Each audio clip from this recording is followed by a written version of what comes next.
Rudra looked at himself in the mirror. He did not recognize the person staring back. Where was the athlete, the runner, the boy full of energy? He saw only a tired man. His reflection was clouded with sadness. He had let himself go.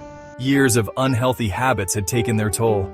The once strong frame was now weighed down. He felt a pang of regret.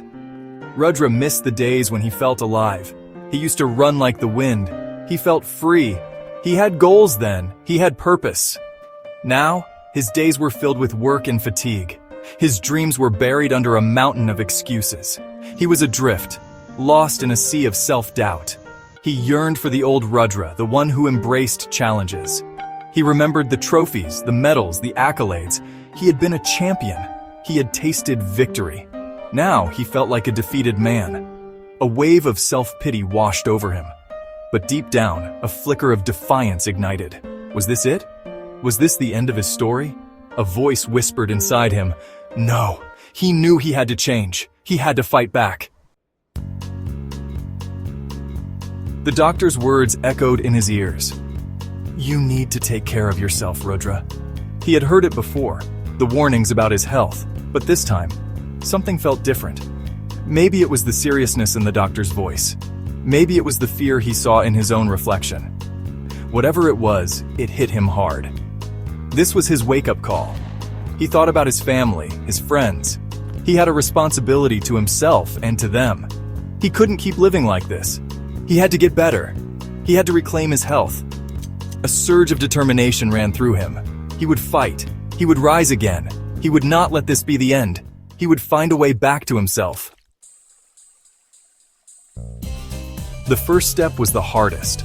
Putting on those dusty running shoes, stepping out into the world, feeling the weight of his body. He started slow, a short walk around the block. Each step was a struggle. His lungs burned. His legs ached. He felt like giving up, but he pushed on. He had to.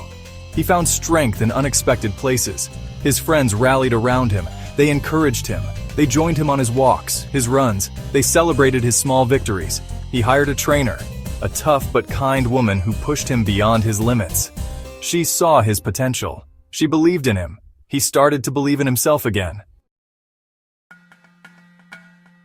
Days turned into weeks. Weeks into months. The struggle was real. There were setbacks. Days when he wanted to quit. Days when the old habits beckoned. But he persevered. He held on to the vision of a healthier, stronger self. He was not just transforming his body. He was transforming his mind. He learned to enjoy the process. The feel of the wind on his face as he ran. The satisfaction of pushing his limits. The joy of accomplishment.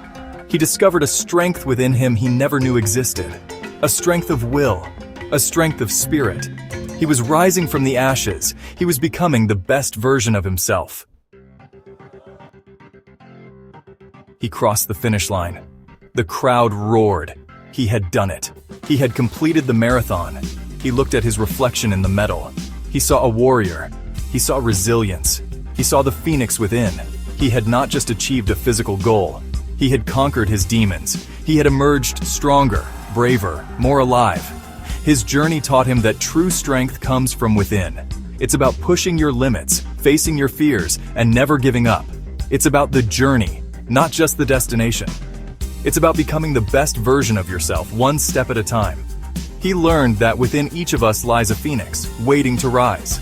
We just have to find the courage to ignite the fire within.